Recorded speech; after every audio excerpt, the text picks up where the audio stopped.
પેલા એમ સાંભળ્યું હતું કે મા બાપ મોડા સુતા હતા, દીકરા વહેલા સુતા હતા. अब उल्टा हो गया. મા બાપને 10 વાગ્યામાં હુડાવી દેવામાં, પપ્પા હુઈ જાઓ, હવે તમે હુઈ જાઓ, તમે 12 વાગ્યા સુધી ચેટિંગ કરી શકીએ નહીં.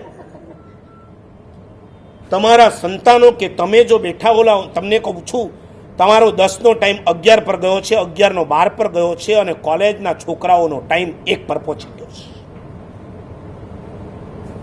સવારે ઉઠ્યા પછી તમને વીઆરમાં તકલીફ જો પડતી હોય એનું કારણ આ છે. વીઆર સેવા ગ્રુપના યુવાનોને કહું છું કે જે દિવસે તમારે, મને એક જણ કહેવાયો કે મારા સાહેબ 4:30 સાધ્વીજી મારા સાહેબ વીઆર કરવાના છે. સાંભળજો બરાબર, હું કોઈની બ્રીફ નથી લેતો, ખાલી એક એનાલિસિસ કરીને તમને આપું છું. મને કે 4:30 વાગ્યામાં મારા સાહેબ સાધ્વીજી મારા વીઆર કરવાના છે. આટલો વહેલો વીઆર કરાતો હશે, પછી એક્સિડન્ટ ન થાય તો બીજું શું થાય? એવું શાંતિ રાખ. 4:30 વાગ્યામાં વીઆર કરવાના, શિયાળામાં કરવાના છે કે ઉનાળામાં કરવાના છે? ઉનાળામાં પણ ફાગણ ચૈત્રમાં કરવાના છે કે વૈશાખ જેઠમાં કરવાના છે? વિચાર કરો. વૈશાખ અને જેઠના દિવસ હોય, 7 વાગ્યામાં નવકારસીનું પચકણ આવી જતું હોય, 6 વાગ્યામાં સૂર્યોદય થઈ જતો હોય, અને 5 વાગ્યામાં પોપ ફાટ થવાનું હોય. એ વખતે 4:30 નીકળે ને, 5:30 વાગ્યામાં તો એને તરસ થઈ જવાની હોય. ગઈકાલે સાંજે 7 વાગ્યામાં જેને પાણી ચૂકાવી દીધું હોય, સાંજનો વીઆર કર્યો હોય, રાતના મકાનની અંદર તમે 1 રાત સૂઈને બતાવો. હમણાં અમારા સમુદાયના સાધુજી પાલીતાણાથી આવ્યા, મને કે મારા સાહેબ આ 50ની ગરમીમાં પહેલી વખત અમે વીઆર કર્યો. પાલીતાણાથી અમદાવાદ આવતા હાફી ગયા, કારણ કે જે મકાનમાં જઈએ એ મકાન સિંગલ હોય. સિંગલ એટલે ઉપર ફર્સ્ટ ફ્લોર ન હોય, સીલિંગ તપી ગયેલા હોય, ધાબા તપી ગયા હોય, ભીત તપી ગઈ હોય, અને જ્યારે અંદર પ્રવેશ કરીએ અંદરથી ઊની બાફ આવતી હોય. આખી રાત પડખા ઘસીને અમે પસાર કરીએ. અરે તમને રોડની ક્યાં વાત કરું, અત્યારે હું પંકજ સોસાયટીમાં છું. હું જે જગ્યાએ મારા જગ્યાની બાજુમાં મારો સંથારો થાય ને, એ સંથારા પછી ભૂલમાં મારો હાથ સંથારા પરથી બહાર જાય, આપણને એમ થાય કે ભઠ્ઠીમાં ચાલ્યો ગયો છે.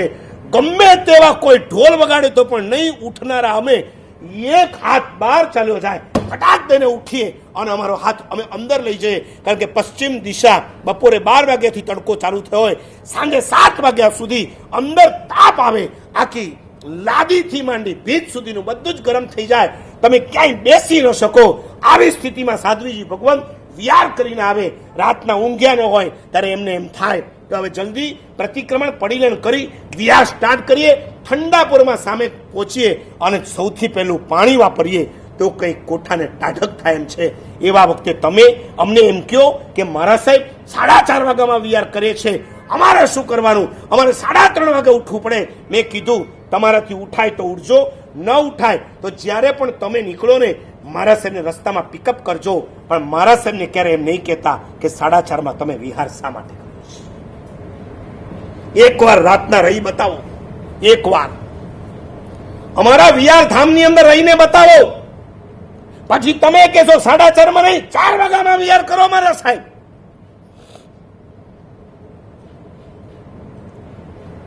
રાતમાં 2 વાગ્યા સુધી તમારે જાગવું છે ને સવારે 3 વાગે ઉઠવાની વાત આવે ત્યારે તમારે આર્ગ્યુમેન્ટ કરવી છે. એના કરતા નક્કી કરો, આવતીકાલે જો મારા સાહેબને વીઆર કરવો છે તો હું 10 વાગ્યાની અંદર સુઈ જઈશ.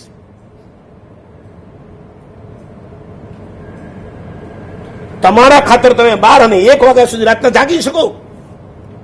તમારી આખી ફેમિલી લાઈફ ખતમ કરી નાખી.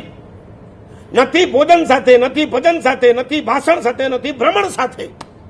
ભાષણ એટલે સમજ્યા, સૂતા પહેલા 4 જણા બેસતા અને અલક મલકની વાતો કરતા. હું નથી કહેતો કે ખાલી તમે ધર્મની જ વાતો કરો. તમે આજે જો 4 જણા ભેગા મળીને વાતો નહીં કરો ને ફેસ ટુ ફેસ, આવતીકાલે એટલા મનોરોગના તમે શિકાર બનવાના છો. આખી દુનિયામાં કદાચ આપણો નંબર પહેલો આવશે, ઇન્ડિયાનો. અત્યારે સ્વિટ્ઝરલેન્ડનો નંબર પહેલો છે.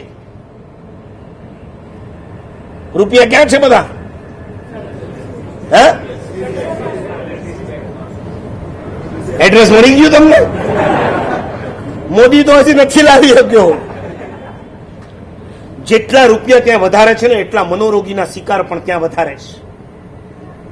સ્વિટ્ઝરલેન્ડ માટે એમ કહેવાય છે કે ત્યાં સૌથી વધારે એકલતા છે. અને એકલો માણસ અંતે હિંમત હારી થાકીને કયા રસ્તે જાય ખબર છે? આપઘાતના રસ્તે જાય છે. તમારા દીકરાને તમે અલગ બેડરૂમ આપ્યું, તમારી દીકરીને અલગ બેડરૂમ આપ્યું, તમારું પોતાનું બેડરૂમ અલગ છે, બધા એકલા થઈ ગયા છે. મોબાઈલ ટુ મોબાઈલ વાત કરવાથી તમારી એકલતા દૂર નથી થતી, જેટલું ફેસ ટુ ફેસ વાત કરવાથી. દેરાસરમાં ગયા પછી પરમાત્માની સામે તમે ઉભા રહ્યો અને એમને તમે પરમાત્માને યાદ કરો, એમાં કઈ ફરક પડે છે કે નથી પડતો? તમે એમને ભગવાનને યાદ કરશો ને 5 મિનિટમાં તમને ભગવાનની જગ્યાએ કોઈ ભગવતી આવી ગઈ હશે તમારી સામે. અને એ જ તમે દેરાસરમાં ગયા પછી અડધો કલાક સુધી પરમાત્માની સ્તુતિઓ જો તમને આવડતી હોય, સ્તવન જો આવડતા હોય, ચૈત્યવંદન જો આવડતું હોય, અડધો નહીં 1 કલાક પણ તમારો ક્યાં ચાલ્યો જાય તમને ખબર નહીં પડે. કારણ કે સામે છે ને આલંબન છે. તમે વર્તમાન કાળમાં આલંબનને બાજુ પર મૂકી દીધા છે. આ એક જ તમારું આલંબન છે, એના દ્વારા તમારે વાતો કરીને ટાઈમ પાસ કરવો છે. નહીં ચાલે, આ બહુ લાંબુ નહીં ચાલે. ખતમ કરી નાખશે આખી ફેમિલી લાઈફને. નંબર 1, સંપત્તિએ તમારી ફેમિલી લાઈફ ખતમ કરી. નંબર 2, આ સંપત્તિએ તમારી ઇન્ડિવિજ્યુઅલ લાઈફ પણ ખતમ કરી નાખીશ.